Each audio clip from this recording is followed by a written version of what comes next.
आज की कथा श्री दुर्गा सप्तशती से है। कृपया सभी भक्त ध्यान से सुनें। मैं मातंगी देवी का ध्यान करती हूँ। वे रत्नमय सिंहासन पर बैठकर पढ़ते हुए तोते का मधुर शब्द सुन रही हैं। उनके शरीर का बड़ श्याम है। वे अपना एक पैर कमल पर रखे हुए हैं और मस्तक पर अर्धचंद्र धारण करती हैं तथा कंहार पुष्पों की माला धारण किए बीड़ा बजाती हैं। उनके अंगों में कसी हुई चोली शोभा पा रही है। वे लाल रंग की साड़ी पहने हाथ में शंखमय पात्र लिए हैं। उनके बदन पर मधु का हल्का हल्का प्रभाव जान पड़ता है और ललाट में बेंदी शोभा दे रही है। ऋषि कहते हैं, तदंतर शुंभ की आज्ञा पाकर वे चंड मुंड आदि दैत्य चतुरंगड़ी सेना के साथ अस्त्रों से सुसज्जित हो चल दिए। फिर गिरिराज हिमालय के सुवर्णमय ऊंचे शिखर पर पहुंचकर उन्होंने सिंह पर बैठी देवी को देखा। वे मंद मंद मुस्कुरा रही थीं। उन्हें देखकर दैत्य लोग तत्परता से पकड़ने का उद्योग करने लगे।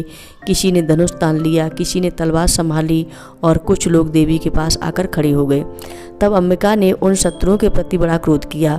उस समय क्रोध के कारण उनका मुख काला पड़ गया, ललाट में भौहें टेढ़ी हो गईं और वहाँ से तुरंत विकराल मुखी काली प्रकट हुई जो तलवार और पास लिए हुए थी।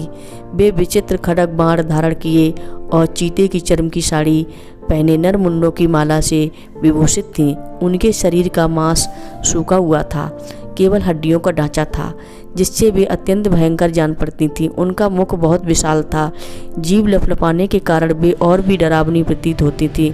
उनकी आंखें भीतर को धसी हुई और कुछ लाल थीं।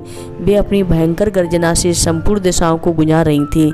बड़े बड़े दैत्यों का वध करती हुई वे कालका देवी बड़े वेग से दैत्यों की उस सेना पर टूट पड़ी और सबको भक्षण करने लगी। वे पारवक्ष राक्षसों, अंकुशधारी महावतों, योद्धा और घंटा सहित कितने ही हाथियों को एक हाथ से पकड़कर मुंह में डाल लेती थी। इसी प्रकार घोड़े, रथ और सारथी के साथ रथी सैनिकों को मुंह में डालकर वे उन्हें बड़े भयानक रूप से चबा डालती थीं। किसी के बाल पकड़ लेती, किसी का गला दबा देती, किसी को पैरों से कुचल डालती और किसी को छाती के धक्के से गिराकर मार डालती थीं। वे असुरों के छोड़े हुए बड़े बड़े अस्त्र शस्त्र अपने मुंह में पकड़ लेती और रोष में भरकर उनको दांतों से पीस डालती थीं। काली ने बलवान एवं दुरात्मा दैत्यों की वह सारी सेना रौंद डाली, खा डाली और कितनों को मार भगाया। कोई तलवार के घाट उतारे गए, कोई खड़ग बाण से पीटे गए और कितने ही असुर दांतों के अग्रभाग से कुचले जाकर मृत्यु को प्राप्त हुए।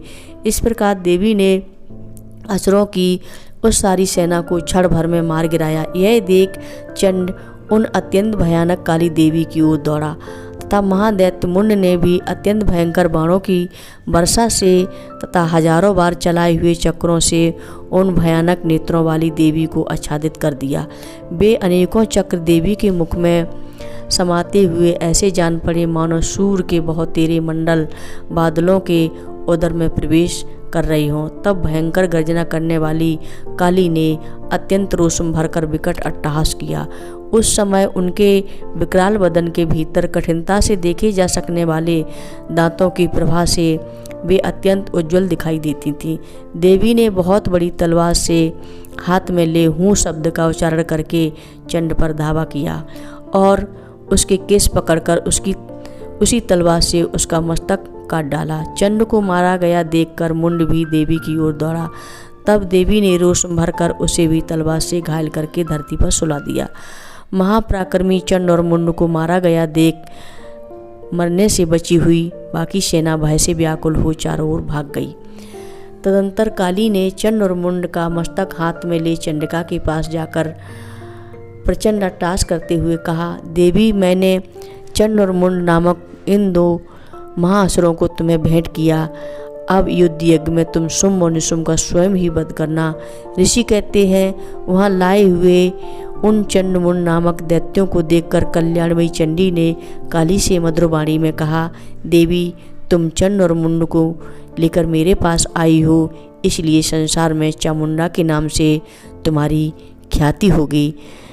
जगदम्बा के भक्तों, अगर आपको मेरी कथा यह अच्छी लगी हो तो मेरे चैनल को अवश्य सब्सक्राइब करें, शेयर करें, लाइक करें।